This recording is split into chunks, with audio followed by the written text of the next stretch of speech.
I'm now going to teach you Exodus chapter 21, one of the most controversial parts of the Bible that's ever been. A lot of reverends won't even cover it because it's that controversial, but I'm going to go ahead and take a stab at it. And the reason why it's controversial is because it covers the topic of slavery. Oh, heaven forbid we'd ever cover that topic, since we had a civil war in this country and there's still a lot of animosity in this country. Alright, well, we're going to end the animosity right now. I'm going to read you Exodus chapter 21, verse 16. He who kidnaps a man and sells him, or if he is found in his hand, shall surely be put to death. That language can't be any clearer. Let me tell you something. Before the Civil War, which is part of the reason why the Civil War took place, before the Civil War, guys would get on boats from the United States. They'd travel all the way from the United States to Africa. They would kidnap citizens of Africa, bring them back to the United States, and enslave them. Okay? Now, what does that mean? It means that every ship person who went from the United States to Africa, kidnapped people, kidnapped their citizens, and brought them back to the United States, broke Exodus chapter 21, verse 16. They broke it. And a lot of those people were put to death by God himself through a civil war because they broke Exodus chapter 21, verse 16. Let me tell you something. The people that went on those ships and the people that paid those guys to go on those ships, which would have been the southern plantation owners, okay, all of them were guilty of Exodus chapter 21, verse 16. End of story. You don't kidnap somebody from another nation and bring them back. Because if you do, you break God's law, and you don't break God's law breaks you. Period. So they literally broke Exodus chapter 21, verse 16. They were all wrong, and that's why the South got defeated in the Civil War, and that's why they have some poverty even today, because they are simply not adhering to Exodus chapter 21, verse 16. Well, so we don't have to do that. It's the New Testament. Jesus said, I did not come here to destroy the law, but to fulfill its demands. All still stands, people. And if you don't have Jesus forgiving you for that, boom, you're done for. You're toast. And let me tell you who else goes down along with it. Every minister who did not quote Exodus chapter 21, verse 16, prior to the Civil War, is as guilty as the southern plantation owners and the ship people who went over to Africa and kidnapped all those people. They are just as guilty, and God will hold them also in account, because they failed to teach Exodus chapter 21, verse 16. You want the translation? It's this simple. If the southern plantation owners had obeyed chapter 21, verse 16, the Civil War would have never happened. That's a fact. They ended up in ruins because of one little scripture found in Exodus chapter 21, verse 16. No Christian who has memorized that verse would ever do what that verse says. No Christian who ever memorized that verse would have ever climbed on a ship, gone to Africa, and kidnapped an African citizen. And no Christian would have ever paid somebody to go on a ship to kidnap an African citizen. That's a fact. Because they would have known that breaking Exodus chapter 21, verse 16 would have meant their death. They would never have taken that risk. So before you get on this little discourse about what I'm going to talk about next, you understand, no Christian knowing that scripture would ever take a slave like that. It would never happen. Because they would not want to risk God's wrath because of it. It's that simple. Okay, so now that we've clarified that little point and gotten it understood that Christians condemn that kind of slavery, now we can talk about a different kind of slavery, one that Christians do condone. You say, well, Christians condone certain types of slavery? Yes, but not that one. So what kind of slavery is condoned in the Bible? It's a lot different than that one. We have to find the answer in Exodus chapter 21, verse 2. It says, if you buy a Hebrew servant. Whoa. Now, first of all, that establishes that God recognized capitalism. That meant that when the Hebrews came away from the Egyptian slave masters, okay, when the Hebrews came out of that, some of them were a lot richer than others. If you had enough money to buy your neighbor, and keep that in mind, a Hebrew servant, that was your neighbor. You were buying your neighbor. So that's a lot different than going on a boat and going to Africa and kidnapping somebody. That's a completely different story.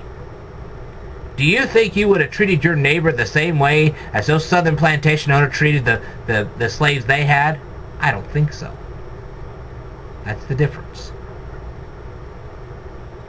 So, out of Exodus chapter 21, verse 2, we learn that God recognizes capitalism. He also said, I'm going to talk to you about how to treat your neighbor while he is indentured to you. Whoa.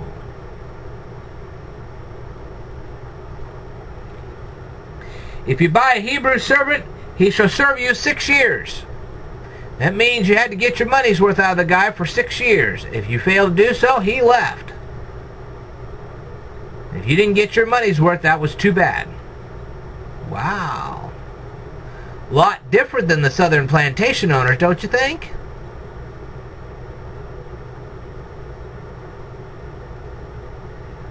Alright.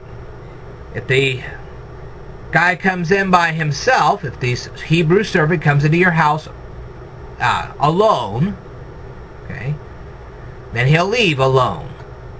If he's already married to somebody when he comes into your house, then his wife goes with him.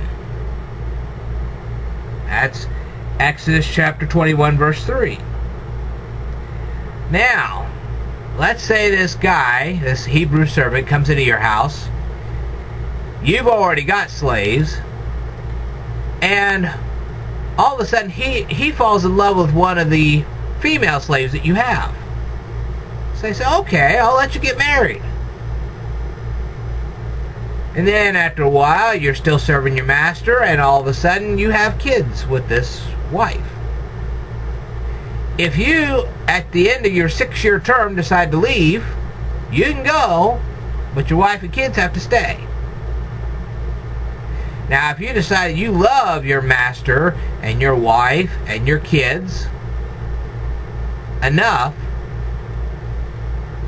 you'll choose to be a permanent slave to your master. So they go through a little ceremony and they make you a permanent slave. And that covers Exodus chapter 21, verses 4 and 5. And actually 6 too. Now, if a man sells his daughter to be a female slave, here's a problem. That man that was selling his daughter was so destitute that he had to sell her off. That's sad and pathetic. God was saying, if you have to do it, not that you should do it. He said, if you have to do it. Okay? She shall not go out as male slaves do. She has to stay forever. He doesn't. He only stays 6 years, but she has to stay forever. That sucks. So, knowing that information, the guy would do everything in his power not to get into such a financial shape that he has to sell off his daughter as a slave. That's verse 7. Now, if this daughter does not please her new master after he has betrothed himself to her, okay, then the new master will let her be redeemed. He shall have no right to sell her to a foreign people, since he has dealt deceitfully with her. So this new master has to let the daughter go. Okay, not his daughter, but the daughter of the guy he bought this. You get the idea. If you don't, leave a comment and I'll explain it. But anyway, he can't just let her go to anybody. He has to let her go back amongst the Hebrew people. Now, if the slave master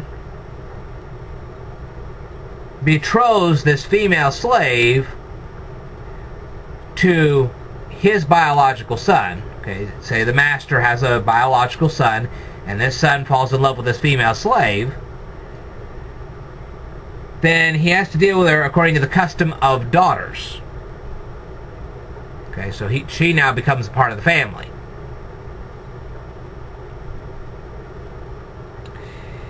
Now, if the slave master betroths himself to a female slave and then gets married to another lady, he has to give both of them the same amount of food, the same amount of clothing, and the same amount of marital rights. Wow. And if he disobeys that command, he has to let the daughter go free.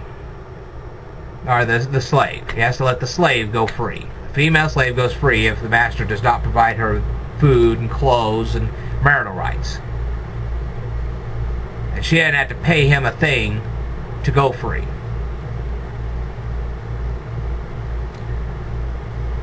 And that's the first part of Exodus 21 in a nutshell. Do you understand how slavery worked in the Bible? It was a lot different than the Egyptians and their method of slavery back in Egypt when the Hebrews were enslaved to the Egyptians, which God was making a distinguishment of. It was also massively different than what was going on with the southern plantation owners during the Civil War. So there you go. There you have it. And now I will conclude with this. A lot of the Christians back in the colonial era, that was during the Revolutionary War, simply were not taught Exodus 21:16. A lot of times the reverend would stand there and teach out of the New Testament and never tell them anything about the Old Testament. That was wrong. Had those Christians known about Exodus 21:16, more than likely they wouldn't have owned slaves either. The only reason why they owned slaves is because they did not know Exodus 21:16. Had they known that, they would have never owned them. And that's the truth. That's 100% truth. No Christian who really knows the meaning of Exodus 21:16 has ever memorized that scripture would ever own kidnapped slaves. Ever. They would never go out on a boat and kidnap people for slavery. They wouldn't do it. So, there you are. There you have it. Hopefully you got the right message out of this Bible. The main reason for slavery back in the days of Moses was because of financial poverty. If you got impoverished enough, you went into slavery. A lot of times, willingly. Okay? That's also in Exodus 21. A guy would come to you and say, hey man, I'm in a lot of financial trouble. I'll become a slave to you for 6 years if you'll get me out of this financial mess. And the slave master would say, sure, I'll get you out of this financial mess, but you're going to serve me for 6 years. And I'm going to get I'm going to get my money's worth out of you.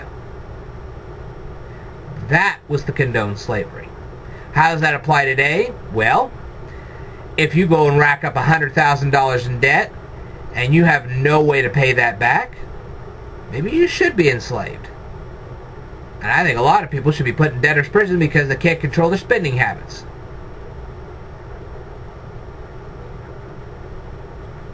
You're going to become that materialistic, you deserve to be in slavery.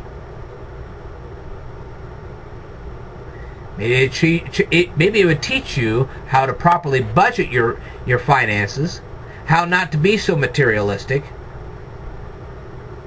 and how not to spend frivolously. Maybe people who would spend a lot less frivolously and quit whipping out that credit card whenever they darn well feel like it, maybe our economy would get better. Who knows? But anyway, that was Exodus 21, at least the first part of it, in a nutshell. Now that you understand that, and you understand the great big difference between somebody getting a massive amount of debt and needing to get out of debt and volunteering to be slavery, and what those idiots were doing, going over to Africa and kidnapping people, there you go. I'll tell you more in a future video, so stay tuned.